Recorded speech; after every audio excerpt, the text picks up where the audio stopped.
Good evening, everyone. Uh, I would thank organizers for providing me this opportunity. I will be today debating on the motion, for the motion, for using adjuvant CDK4/6 inhibitor as a standard of care in a hormone receptor positive, HER2 negative breast cancer. Well, these are my disclosures. I'm not contracted by any pharma for this particular talk. All the facts quoted are true to the best of my knowledge, and it is not intended to support or criticize any of them. And all the slides are made by me myself. And of course, when you're debating, there is always a bit of bias in debating. So, well, this is my situation. So, on the left, we have companies like Novartis and Lilly, praising and wishing for me to win. And on the right, you have a tough bowler like Dr. Amish. It's really tough to face him because he would have really good counter arguments. So the batsman is Chandrapal and I'm Chandrakant. So this is the situation right now I'm in. So, well, this is what it is. Okay. So if you look into the adjuvant CDK4/6 data, I'm basically focusing on two important clinical trials, Monarch E and NATALEE. Pallas and Penelope were negative because Palbo is a different molecule as such. Therefore, let's not speak on that. Let's focus on Monarch E and NATALEE. Okay. What have both of these trials shown? There is a definite IDFS benefit, DRFS benefit, and the overall survival results are awaited. Okay. So if you look into the eligible patients of Monarch E, at least you should have had 4 or more nodes positive or 1 to 3 nodes positive with a tumor size of more than 5 centimeter or a grade 3 disease. So Monarch is trying to pick out the patients at the highest risk of relapse, especially in the first 2 years. NATALEE. So NATALEE has a broader inclusion criteria. Any node positive or a T2 disease with a node negative, that is either grade 3 or grade 2 with the Ki67 of more than 20 or having a high genomic signature. So this is the difference in the inclusion criteria of Monarch E and NATALEE. Monarch E is trying to find out that population with the highest risk of relapse, whereas NATALEE has a broader inclusion criteria. Well, coming on directly into the results, Monarch E met its primary endpoint of significant improvement in invasive disease-free survival. And at 4 years, the delta of difference is 6.9%. So that's a big difference. You hardly see in adjuvant trials. And this is one of such trial where you got to see nearly 7% difference in the delta in the invasive disease-free survival at 4 years. So you have a 4-year follow-up data. And then NATALEE, even though early, did report IDFS at 3 years as 3.3%, again impressive. Just remember the difference in the inclusion criteria of NATALEE and Monarch E. And then coming on to another important endpoint, distant relapse free survival. Again, the difference is important.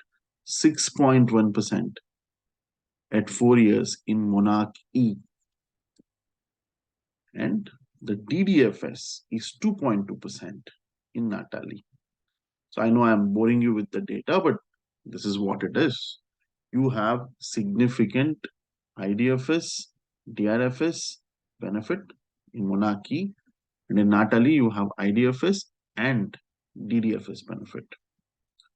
So you have 4-year data for Monarch E, and you have 3-year data for NATALEE, and you give Abemaciclib for 2 years in Monarch E and Ribociclib for 3 years in NATALEE. Okay. So now I am here to debate that we are supposed to give an adjuvant CDK4/6 inhibitor, means Ribo or Abemaciclib in this setting. The two trials were negative for Palbo, and it is a different molecule as such. So I'm supposed to answer some criticisms of the Monarch E trial. So these are the probable criticisms that have been put forth. So the first one is the trial is overpowered to find out small differences. The second criticism is that the invasive disease-free survival as an endpoint is not a valid one. And then thirdly, there is no crossover. Like after progression, patients are not offered CDK4/6, and then there is something called informative censoring. So what is this overpowering of trial? Overpowering means you are including large number of patients to detect small differences. This is what is called overpowering of a trial. But if you look into any of the adjuvant trials, because you have to find out small differences, you need to have large number of patients. All the trials have got large number of patients. I think you would remember a story of a father, son, and a donkey. Whether you carry the donkey on you or whether you sit on the donkey, there are people and there are different ways of looking at it and there are ways of criticizing it. But however, these are the different adjuvant uh, breast cancer trials. Atlas has 12,000 odd patients. Big One 98 also has large number of patients, around 8,000 odd patients. HERA, 5,000 odd patients. Attack trial also has 6,000 odd patients. So all the adjuvant trials are trying to figure out minor differences. Therefore, large number of patients are required. It is not called overpowering. It is adequate powering to find out even small differences. So if you look into the burden of disease of breast cancer, in 2020, 20 lakh women were diagnosed in 1 year. That's the burden of disease. And 7 lakh women die each year. And this is data from 2020. And if you can see, breast cancer is the most common cancer among both the sexes. So therefore, even smaller differences become important. So I would ask you to focus your attention on the right side of the slide, the lower two ones, the dark blue and the gray one. So if you look into the dark blue one, it is the Monarch E high risk group, and the lowest most is the gray one, that is the triple negative group. The risk of mortality, it's not recurrent, the risk of mortality is just like a triple negative breast cancer.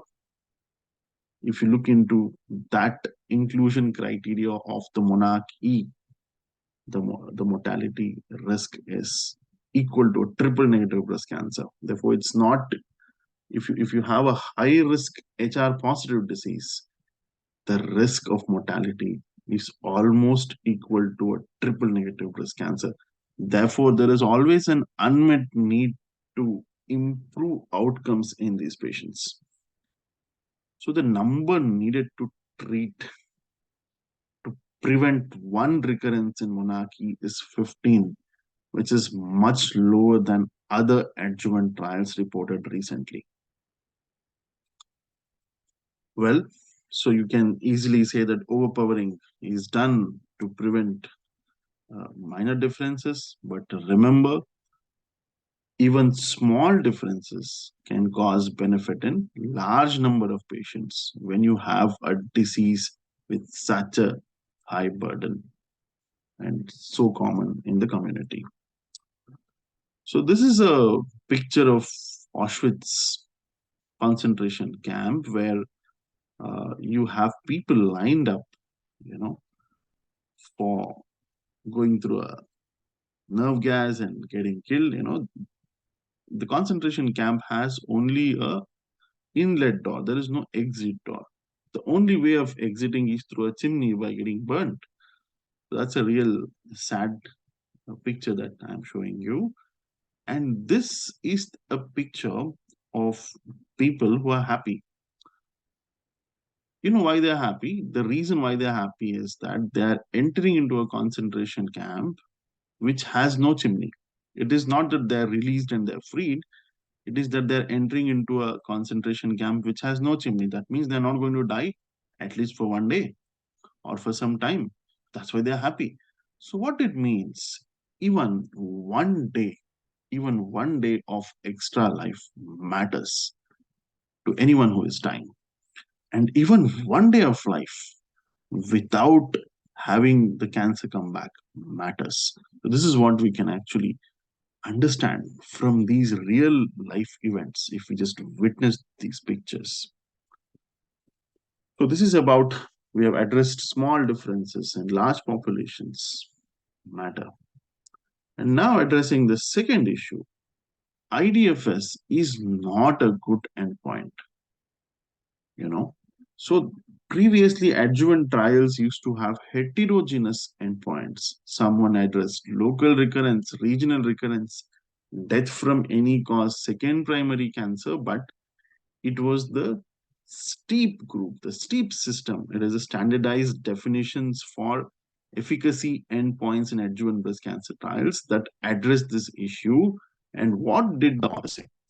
They said that it would not be practical to wait for overall survival to serve as a primary endpoint of many adjuvant trials. Sole use of overall survival could slow the development of improved therapies. By the time you get the overall survival results, at times it reaches up to 8 to 10 years.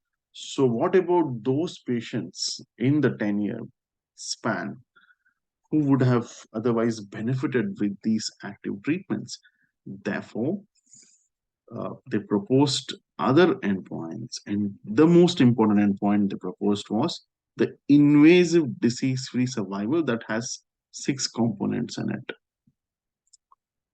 So, well, this is one of the CA NRC story where, if you have to be a citizen, you must have at least some identity. If you cannot produce any, then it's difficult to justify. So that was the saying. And similarly, uh, uh, at least you must have, I mean, if you say you cannot use IDFS, you cannot use uh, DDFS, you cannot use DRFS, progression-free survival or disease-free survival, uh, uh, then what endpoint can you use? And overall survival is going to take long. Therefore, some sort of an endpoint have to be accepted. So now coming on to the third criticism in Aapki Adalat. So the third criticism is that you are not giving free access to CDK4/6 inhibitor at progression in the control arm. You are deliberately recruiting patients in low middle income countries so that these patients will not be able to buy CDK4/6 inhibitors when they relapse. Well, I mean, if you have to look into this finely, and this sort of a slide would probably help you to understand. So this is one of the famous painter, Da Vinci. He was painting, and he has had so many paintings. They're beautiful and mind-changing. So he was once asked, "Why do you paint? What's the use of these paintings?" He had a simple answer to this. He said, "Why are you asking me? You ask the sun, why is it rising? You ask the trees, why are they flowering? You ask the birds, why are they singing?" So he writes for his passion and similar lines. Why don't you ask other adjuvant trials? For example, adjuvant neoepine melanoma, adjuvant trastuzumab in HERA, TDM1 in Catherine, osimertinib in lung, Durva maintenance in Pacific, adjuvant pembrolizumab in RCC, adjuvant imatinib in GIST, and adjuvant olaparib in breast. So why don't you ask these trials how many patients received subsequent therapy as the standard of care? Was there crossover in these trials? So I agree there should have been, but it's not practically feasible to give access post progression, uh, uh, considering the limitations of conducting a randomized trial. You need huge budget to conduct a large randomized trial of 5,000 odd patients. So to give free access at progression, it becomes really an adverse task. So with that, we have to keep the limitations of a randomized trial in mind, and you cannot ask all the adjuvant trials to say give free access to drug post progression. Then it is not possible to conduct a randomized trial easily. So, well, let's leave apart overall survival as an endpoint. Let's leave apart post progression, what received, that's there. But I will ask one thing. Do you believe not developing METs as an endpoint? You know, and once you develop metastasis, don't you believe that metastatic breast cancer is a deadly disease? So, don't you believe that it is better to live without disease than with disease? And I feel that IDFS and DRFS are relevant endpoints, independent endpoints in themselves. They're not just surrogates of overall survival, they themselves are excellent endpoints. If you look into the right hand slide of the uh, slide, you have in the this is the Monarch E data. In the endocrine therapy alone arm, you have 235 patients who are alive with metastatic disease, and half of it really, around 121 patients, are alive with metastatic disease. So that means the chance of a patient developing mets is higher in the ET alone arm. So I feel that a patient living life without metastasis is very important, because the intent of treatment differs, the perception of the patient's well-being himself differs. Therefore, the catch is even one day of life without disease matters. So then coming on to, we all say let it relapse. The median survival after relapse is up to 6 years with the present CDK4/6 treatment. But remember, not all patients who relapse fall in the category who live for 6 years post metastasis. Some of them may have primary endocrine resistance. Some of them may present in visceral crisis or impending visceral crisis. The moment you fall in this category, the overall survival is less than a year. Therefore, you cannot take the chance of waiting for the best treatment to come later and not taking the best treatment in the curative setting. So we are speaking of giving the active treatment either for cure or for palliation. I think we should choose for cure rather than palliation. So this is what is called the carryover effect. This is the famous scorecard of the India-Pakistan match where we had uh, the legends playing cricket. So you always see the best batsman coming early on so that the good effect spills over later on. So It's called a carryover effect. Therefore, you always give the best drug in the curative setting, early on setting, and do not wait patients to relapse. So that answers the question of crossover. It's not a deliberate prevention of not giving the medicine, but there are limitations of conducting a randomized trial too. It needs a lot of budget. Now coming on to what is called informative censoring.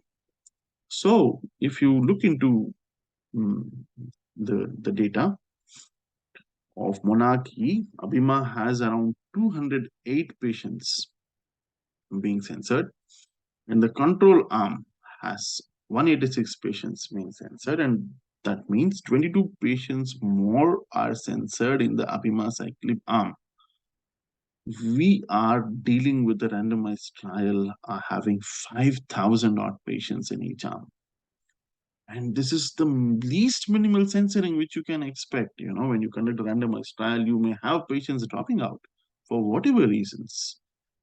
And to address this, what uh, uh, has been done is something called as a worst case analysis. And this is what the worst case analysis slide looks like.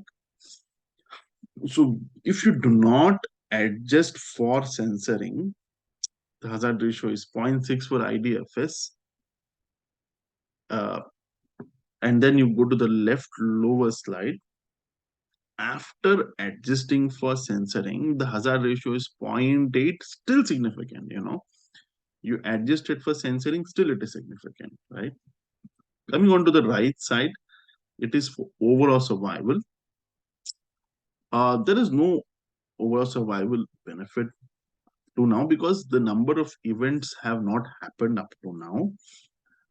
It is immature. You cannot say there is no benefit, but the hazard ratio is 0.9, and the author of this paper, Mason, says that if he adjusts for this censoring, abemaciclib looks harmful because of the hazard ratio is crossing 1.23. I will just tell you what is this sort of worst case analysis is, and this is the worst case analysis. This is an illustration. Let's say we have a Pakistan-India match, and you had 250 for 6 in 50 overs for Pakistan, and India had scored 240 for 3 in 49 overs, and it stopped due to rain. And now India needs 11 runs in 6 balls with 7 wickets in hand. What does the worst case analysis do? What it does is India would lose 6 wickets in 6 balls, and the final score would be 240 for 9. That means the worst case analysis is sort of very pessimistic that in all the 6 balls they will lose 6 wickets. So that is not practically possible. You cannot apply worst case analysis in a randomized um, trial where the number of events have not been completed. So this is some very crude way of illustration of worst case analysis. And the same author in the paper writes that we applaud the efforts of ESMO to apply the MCBS, the magnitude of clinical benefit scale, to critically analyze the efficacy of that drug. And what they do is they say A, B, and C scores for the curative, A being the best. And for a non-curative setting, they give from 1 to 5, 5 being the best. And this is the MCBS score in ESMO, with the A score being given to abemaciclib because it is curative. It's a curative treatment. You are able to prevent recurrence in 1 out of 15 patients. If you treat, you will prevent 1 recurrence. So therefore, the ESMO MCBS score is A for Monarch E, abemaciclib in the adjuvant setting. So this is the author Mason who actually goes on to criticize that it is a toxic therapy. The cost effectiveness is 0. I mean, the cost of infinity with 0 life years gain, and it should not be prescribed. So you already have data on the quality of life. It is similar between both the arms. This is the fact B scores that are already published. And these are the patient reported outcomes, of whether were you bothered with treatment during the initial 2 years of therapy. And you can see majority of them have reported not at all or a little bit. The gray is not at all, whereas the green is little bit and the yellow is somewhat. And you don't see quite a bit or very much at all. So it's sort of a tolerable treatment when we have been using this in a metastatic setting too. So adjuvant patients are fitter patients. They don't have any disease in them. So they have a capability to tolerate treatment in a better way. And the exception of toxicity is better. We do an allo transplant for 5% survival benefit. And I think if you have a DRFS of 6% or IDFS of nearly 7%, it's worth offering these treatments. So these were the author's replies for the criticism that it's a toxic treatment. The patient reported outcomes are already reported, and therefore NCCN gives level 1 recommendation and A score for um, ESMA MCBS. So Mearson is goes on to criticize other trials also. He goes on to criticize adjuvant pembrolizumab in RCC.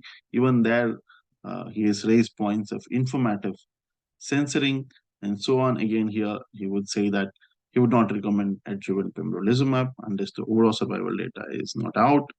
And similarly, in malignant pleural mesothelioma, he goes on to criticize the trial regarding there are no survival benefits found. It's very constructive, but we need to be careful before we accept these criticisms. So this is some popular political dialogues which you can probably correlate. Well, to finally conclude from my side, as part of debate, adjuvant CDK4/6 inhibitor definitely improves invasive disease-free survival and distant relapse-free survival is in the range of 6 to 7%, which cannot be ignored. Well, overall survival data is immature. It's not negative, it's immature. If you look into the delta of difference for IDFS, it's increasing year on year. The carryover effect is getting more and more pronounced. Then what I feel is do not, wait for the overall survival. What is going to happen? What I feel is living life without relapse is also important. Therefore, invasive disease-free survival and distant relapse-free survival are relevant and independent endpoints and not just a surrogate for overall survival.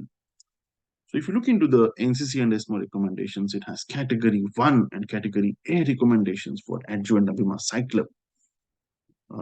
As per monarchy, the final take-home message should be even 1 day of life without disease matters. I think you remember the slides of the German concentration camps. Adjuvant CDK4/6 should be offered to eligible patients in the adjuvant setting for breast cancer. So with this, I would thank all of you for your patient listening, and I would look forward for debate against the motion. Thank you.